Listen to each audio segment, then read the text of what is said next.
Being able to quickly zap money to a friend or family member is a convenience that has opened up a world of ease to our daily lives. But unfortunately, there's people out there where it comes to person-to-person payment apps that attract scammers waiting to get their greedy little hands on your hard-earned cash. SchoolsFirst Federal Credit Union is here to help us navigate the waters of online financial transactions and share some savvy tips to keep our money safe. Let's welcome Jonathan Wesson from the Folsom Branch Manager at SchoolsFirst. Welcome. Hello, thank you. Happy to have you on. So why do you think person-to-person payment fraud is so popular with scammers? I think it's for the very same reason why it's so popular with consumers, right? Sending a payment from an app on your phone is super fast, convenient, easy.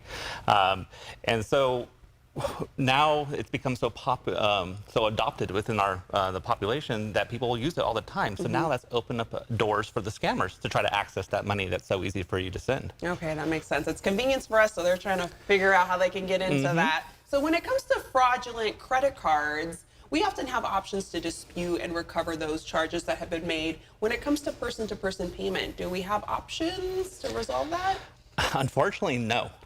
There are no protections in place, and it's important for people to understand that. It's very similar to a cash transaction. When you send that money, it is gone. Now, hopefully, in the future, there will be protections that get put in place from a government level that can help people recover funds in the event of a scam. But as of right now, it's up to each person to protect themselves from getting scammed in the first place. Yeah, you really have to be wise before you hit send on sending that money over, especially since it doesn't seem like there's anything to get that money back as of right now. It's astonishing how creative scammers can be. What are some common scams right now? Well, most scams really involve the person tricking you into sending them the money yourself. So that's how they steal your funds, is you're actually the one sending it to them.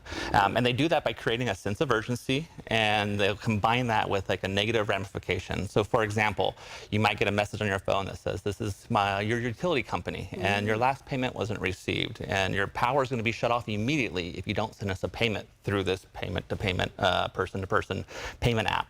Right, and your energy's high. You don't want, it's summertime. It's gonna be hot. Got to keep that AC on, and you send it, and you don't do any due diligence to really validate the request. Yeah. There's also a common one with fake financial institutions, and so you get an alert on your phone that says, "Hey, this is your fraud department, and we need you to verify this transaction." And you look and you say, "Well, that's not my transaction." And they go, "Oh, okay, well, great. We can help you recover that, but you need to follow these instructions," and they'll send you a list of instructions. And so you think that you're getting money back when really you're sending the scammer the money based off the instructions they sent you. So you got to do your due diligence.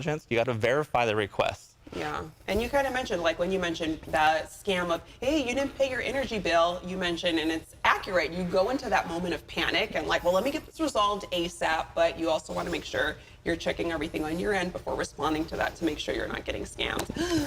Scary, I don't want to be scammed. Okay, so what proactive steps can we all take to safeguard our finances?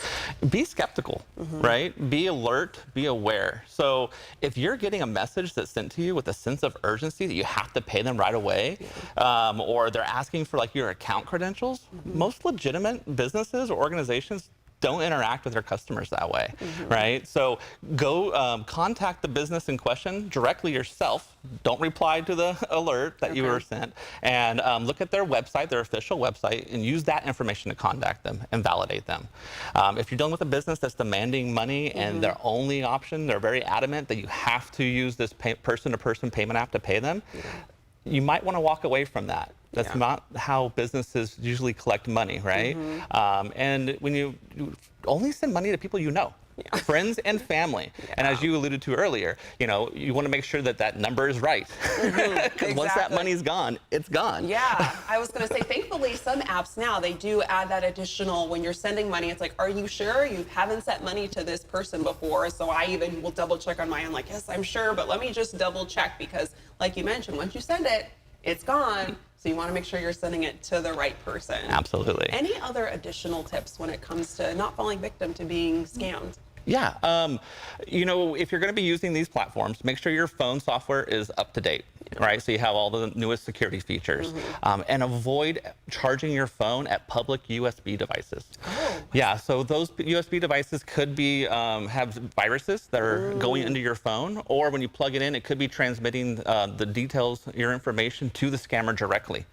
So I carry around a little plug-in for a wallet with my own USB just for that purpose. So maybe even when you say public USB devices, maybe even avoiding like the airport plugins, because that's where I'm like, this is convenient, but maybe kind of avoiding that. It's very convenient, Yeah. and I don't think that they're designed with that software, right? So, but somebody else, it's public. They can go in there when no one's looking, and they can put that software on there, and no one's the wiser. So. Okay, good to know. And with the apps being proactive in their platforms, tell us about any security enhancements you know of. So I know there are platforms where, because of the fraud and scams that's taken place, there are verification tools that you can use to make sure that that person's an actual user on the other end. So I had a personal example where I was trying to send my friend some money, and it was telling me that that wasn't right.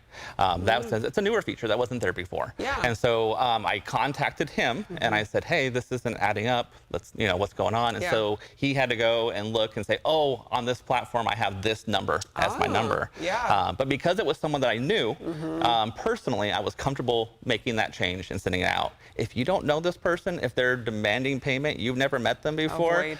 Be skeptical, Yeah. and most likely don't send the money. All right, I'm going to be skeptical. Thank you so much for helping us. These are very helpful tips. You're very welcome. You bet. And you can visit one of the many SchoolsFirst Federal Credit Union branch locations as seen on the screen. And as always, you can find out more by going to schoolsfirstfcu.org.